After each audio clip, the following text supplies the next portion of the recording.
प्रभु यीशु मसीह के मधुर और मीठे नाम में आज दिनांक 5 जनवरी दिन बुधवार को हम आप सबका फिर से एक बार स्वागत करते हैं।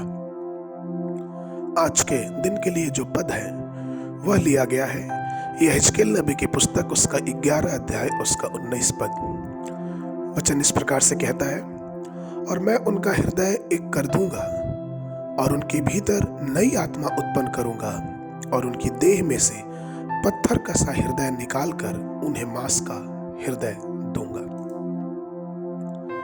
मसीह में मेरे प्रिय लोगों, मसीही जीवन निरंतर प्रगति का जीवन होता है। मसीही जीवन हर दिन एक नए अनुभव प्राप्त करने का जीवन होता है। इसीलिए तो वचन कहता है कि मैं यहेजकेल की पुस्तक उसका 36 और उसके 26 पद में कि मैं तुमको नया मन दूंगा और तुम्हारे भीतर नई आत्मा उत्पन्न करूंगा और तुम्हारे देह में से पत्थर का हृदय निकालकर तुमको मांस का हृदय दूंगा। हमारा हृदय परमेश्वर के अभिषेक से भरा होना चाहिए और ये तभी हो पाएगा जब हम परमेश्वर को ये इजाजत देंगे, ये अनुमति देंगे कि हाँ, परमेश्वर हमारे हृदय में एक नया मन दे, एक नई सोच दे, अपनी आत्मा को हमारे हृदय में, हमारे शरीर में उत्पन्न होने दे। अगर हम बात करें, एक जहरीली गैस लेके अगर हमने उसको एक कांच के बड़े से कंटेनर में, एक बड़े से बक्सानुमा चीजों में उस पूरी जहरीली गैस को भर दें, उस कंटेनर को, उस बक्से को आप ऊपर नीचे दाएं बाएं घुमाते रहें, जितना घुमाना है घुमाइए, लेकिन मेरे प्रियो वो गैस कभी भी उससे बाहर नहीं निकलेगी, क्योंकि वो कंटेनर या फिर वो बॉक्स पूरी तरह से बंद है। अगर आपको उस गैस को बाहर निकालना है तो आपको उसमें पानी भरना पड़ेगा, क्योंकि जब वो पानी उस कंटेनर में जाएगा तो वो सारे जगह को अपने में समा लेगा और फिर गैस के लिए जगह नहीं बचेगी और वो गैस अपने आप पूरी रीति से उस कंटेनर से बाहर निकल जाएगा। ठीक उसी प्रकार से हमारा हृदय होता है।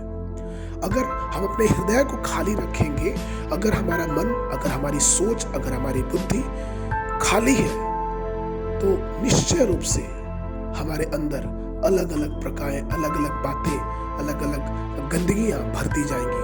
मदपान, धूम्रपान, क्रोध, जलन, ईर्ष्या, हमेशा नींद में रहना और हर प्रकार की बातों में, बुरी बातों में फंसे रहना। ये इसलिए होगा क्योंकि हम अपने हृदय को परमेश्वर की उपस्थिति से हटके पर पवित्र आत्मा से भरने के बजाय हमने अपने हृदय को खाली रखा है, हमने मन को खाली रखा है। इसलिए तो यीशु मसीह ने भी इस वृत्तांत में मत्ती उसका 12 अध्याय उसका 43 से लेके 45 पद में यीशु मसीह ने इस प्रकार से कहा, जब अशुद्ध आत्मा मनुष्य में से निकल जाती है तो सूखी जगहों में विश्राम ढूंढती फिरती है और पाती नहीं। तब कहती है कि मैं अपने उसी घर में जहां से निकली थी लौट जाऊंगी और आकर उसे सूना, झाड़ बुहारा हुआ और सजा सजाया पाती है।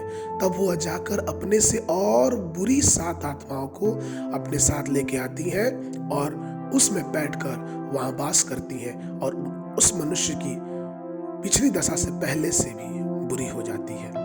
इस युग के बुरे लोगों की दशा भी ऐसा ही होगी। तो प्रभु में मेरे प्रिय लोगों, यही कारण है कि हमको अपने हृदय में, जब परमेश्वर हमें नया हृदय देता है, प्रभु यीशु मसीह विश्वास करने के समय जब हमको वो पवित्र आत्मा का अभिषेक मिलता है, तो हमें अपने जीवन में दिन प्रतिदिन हमेशा ही आगे बढ़ते जाना है। उस पवित्र आत्मा से भर के अपने जीवन को पवित्र आत्मा में समर्पित करके परमेश्वर को अपने जीवन में उतार के हमको दिन प्रतिदिन परमेश्वर की आत्मा में आगे बढ़ते जाना है, क्योंकि ऐसा चाहिए कि हम उस सर्वोच्च अभिषेक को, उस परमेश्वर के अतुल्य अभिषेक को अपने जीवन में उतारें, नहीं तो शैतान हमेशा तैयार है। इसलिए आइए हम उस नई आत्मा को पाकर दिन प्रतिदिन एक नए अनुभव में, परमेश्वर के नए अनुभव में आगे आगे और भी आगे बढ़ते जाएं। आज के मनन के लिए जो पद है वो लिया गया है योएल नबी की पुस्तक उसका 2 अध्याय उसका 28 पद। वचन इस प्रकार से कहता है, उन बातों के बाद मैं सब प्राणियों पर अपनी आत्मा उड़ेलूंगा, तुम्हारे बेटे बेटियां भविष्यवाणी करेंगी और तुम्हारे पुरनिये स्वप्न देखेंगे और तुम्हारे जवान दर्शन देखेंगे।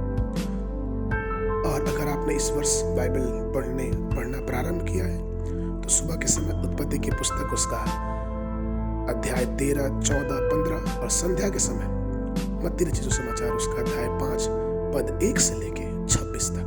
परमेश्वर आप सबको आशीष देने पाए।